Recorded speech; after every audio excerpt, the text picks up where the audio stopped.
जय हिंद दोस्तों, मैं हूं जितेंद्र दीक्षित। 4 PM महाराष्ट्र में आपका स्वागत है। तो जैसे कि उम्मीद की जा रही थी, महाराष्ट्र की सियासी लड़ाई अब अदालत के गलियारों में शुरू हो चुकी है, कोर्ट रूम के भीतर शुरू हो चुकी है। 10 जनवरी को महाराष्ट्र विधानसभा के स्पीकर राहुल नार्वेकर ने अपना जो फैसला सुनाया, उसको दोनों ही गुटों ने दो अलग अलग अदालतों में चुनौती दी है। शिवसेना के दोनों ही गुटों ने, शिंदे गुट ने उस फैसले को चुनौती दी है बॉम्बे हाईकोर्ट में, और उद्धव ठाकरे गुट ने उस फैसले को चुनौती दी है सुप्रीम कोर्ट में। अब पहली हलचल बॉम्बे हाईकोर्ट की तरफ से हुई है, और बॉम्बे हाईकोर्ट ने नोटिस जारी किया है महाराष्ट्र विधानसभा के स्पीकर राहुल नार्वेकर को, और साथ में उद्धव ठाकरे गुट के 14 विधायकों को। उनको कहा गया है कि वे 8 फरवरी तक अपना जवाब सौंपे इस अर्जी पर। तो अर्जी क्या है, यह समझ लेते हैं एक बार। दरअसल 10 जनवरी को जो फैसला सुनाया गया स्पीकर राहुल नार्वेकर की ओर से, उस फैसले का बैकग्राउंड यह है कि जून 2022 में शिवसेना में बगावत हुई। शिंदे गुट अलग हो गया, ठाकरे गुट अलग हो गया, और दोनों ही गुट अपने आप को असली शिवसेना बता रहे थे। अब जैसे ही बगावत हुई और शिंदे अपने साथ 15 विधायकों को लेकर जब सूरत निकल लिए, तो उसके बाद उद्धव ठाकरे गुट की ओर से एक बैठक बुलाई गई, और सुरेश प्रभु, जिनको कि व्हिप नियुक्त किया गया था, उनकी ओर से इस बैठक में सभी विधायकों को शामिल होने के लिए एक व्हिप जारी की गई। अब चूंकि 16 विधायक तो निकल चुके थे सूरत के लिए, वो उस बैठक में नहीं आए। अब इसी बात को आधार बनाकर उद्धव ठाकरे गुट ने स्पीकर के सामने ये याचिका दायर की कि इनके खिलाफ डिस्क्वालिफिकेशन की कार्रवाई होनी चाहिए, इनकी विधानसभा की सदस्यता को छीन लिया जाना चाहिए, क्योंकि इन्होंने व्हिप के नियम का उल्लंघन किया है, और एक तरह से दल बदल कानून के तहत इनके खिलाफ कार्रवाई होनी चाहिए। अब उसके बाद डेवलपमेंट यह होता है कि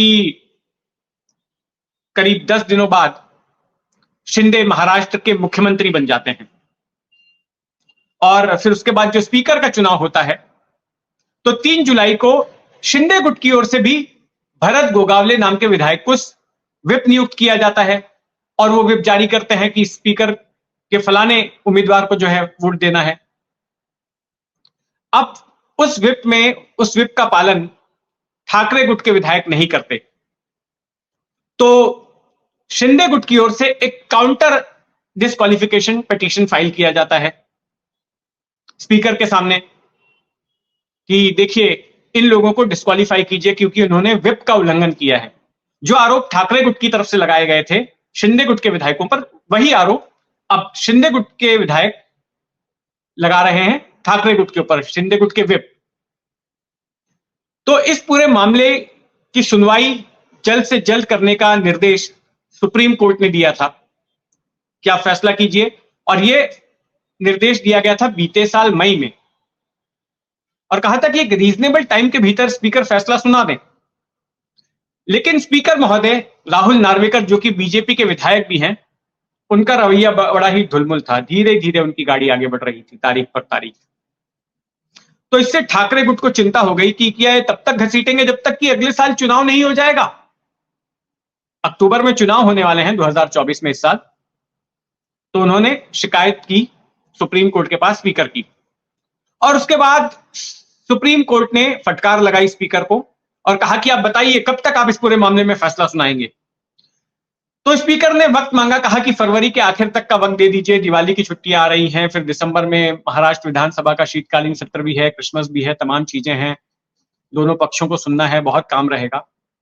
सुप्रीम कोर्ट ने कहा बिल्कुल नहीं, आप 31 दिसंबर तक पूरे मामले का फैसला सुनाएंगे।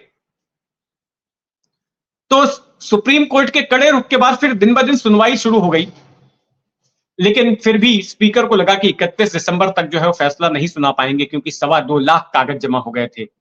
दोनों ही पक्षों के नेताओं का एग्जामिनेशन, क्रॉस एग्जामिनेशन, उनका बयान, उनकी जिरह, सबको रिकॉर्ड करना था और उन सबको पढ़कर आदेश सुनाना था। स्पीकर ने फिर वापस से सुप्रीम कोर्ट का दरवाजा खटखटाया और कहा कि थोड़ा और मोहलत दे दीजिए। सुप्रीम कोर्ट ने कहा ठीक है, 10 जनवरी तक का समय ले लो।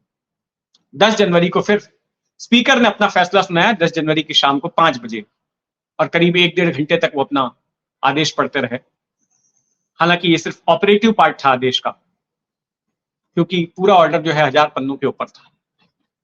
और इसमें उन्होंने सबसे पहले तो यह ऐलान किया कि विधानसभा के पटल पर जो एकनाथ शिंदे वाली शिवसेना है वही असली शिवसेना है, उद्धव ठाकरे वाली शिवसेना नहीं है। दूसरी बात, उन्होंने उद्धव ठाकरे वाले विप को अमान्य घोषित कर दिया और कहा कि भरत गोगावले, जिन्हें की शिंदे गुट ने विप नियुक्त किया था, वही असली विप है। लेकिन फिर सवाल आया डिस्क्वालिफिकेशन का। उद्धव गुट ने पहले मांग की थी कि शिंदे गुट के विधायकों को डिस्क्वालीफाई कर दिया जाए, तो इस पर स्पीकर ने यह कहा कि डिस्क्वालीफाई नहीं किया जा सकता, क्योंकि आप सिर्फ इस वजह से डिस्क्वालिफिकेशन की मांग कर रहे हैं कि आपकी बुलाई बैठक में ये विधायक शामिल नहीं हुए। ये तो एक तरह से उनका डिसेंट भी हो सकता है कि वो आपसे असहमत हो सकते हैं। असहमति विधायकों की ओर से दर्शाई जा सकती है मीटिंग में शामिल ना होकर, तो यह कोई आधार नहीं बनता कि उनको आप अयोग्य घोषित कर दें। वे स्वतंत्रता के अधिकार के तहत प्रोटेक्टेड हैं। और दूसरी बात, अगर मान भी लें कि आपका विप सही है, मान्यता दे भी ने, तब भी जो विप जारी करने की प्रक्रिया थी आपने उसको फॉलो नहीं किया है जिस तरह से विप जारी होनी चाहिए, इसलिए उनको अमान्य नहीं किया जाएगा। दूसरी ओर जो भरत गोगावले हैं, शिंदे गुट के विप, उनको भी कहा गया कि आपका भी जो विप जारी करने का तरीका था वो सही नहीं था, इसलिए ठाकरे गुट के भी किसी विधायक को अयोग्य घोषित नहीं किया जाएगा। आपने कहां पर लिखा ऐसा अपने विप में कि अगर आपने विप के अनुरूप कार्रवाई नहीं की, उसके अनुरूप व्यवहार नहीं किया, तो आपको अयोग्य घोषित कर दिया जाएगा विधानसभा की सदस्यता से? आपने ऐसा नहीं लिखा, तो फिर आपकी भी याचिका जो है खारिज होती है। अब यह फैसला सुना दिया, किसी भी गुट के विधायक को नार्वेकर ने अयोग्य घोषित नहीं किया, लेकिन दोनों ही गुट अब नार्वेकर से नाराज हैं। उनके फैसले के खिलाफ दोनों ने ही अब अपील कर दी है। उद्धव ठाकरे ने कल के दिन एक जनता की अदालत बुलाई वर्ली में और बताया कि किस तरह से स्पीकर ने गलत तरीके से नियम कानूनों की धज्जियां उड़ाते हुए सुप्रीम कोर्ट के दिशा निर्देशों को न मानते हुए अपना फैसला सुनाया है। इसके लिए उन्होंने तमाम वकीलों को भी मंच पर ले आया और उन्होंने सरल भाषा में पूरी बात समझाई जो स्पीकर ने अपने आदेश में कही थी। और स्पीकर के इस आदेश को सुप्रीम कोर्ट में चैलेंज किया गया, जिस पर सुनवाई 22 जनवरी को होनी है। 22 जनवरी वैसे ही देश के लिए बड़ा दिन है, राम मंदिर का उद्घाटन हो रहा है, लेकिन उसी दिन सुप्रीम कोर्ट में भी अहम सुनवाई होने वाली है उद्धव ठाकरे की अर्जी पर। तो वहीं दूसरी तरफ बॉम्बे हाईकोर्ट में भी 8 फरवरी को सुनवाई होगी। नोटिस जारी कर दिया गया है स्पीकर और उद्धव गुट के 14 विधायकों के खिलाफ। तो इस सिलसिले में जो भी आगे होता है हमारी उस पर नजर बनी रहेगी। आप भी अपनी नजर बनाए रखें 4 PM महाराष्ट्र पर, और अगर आपने अब तक इस चैनल को सब्सक्राइब नहीं किया है तो सब्सक्राइब कर लें। जय हिंद।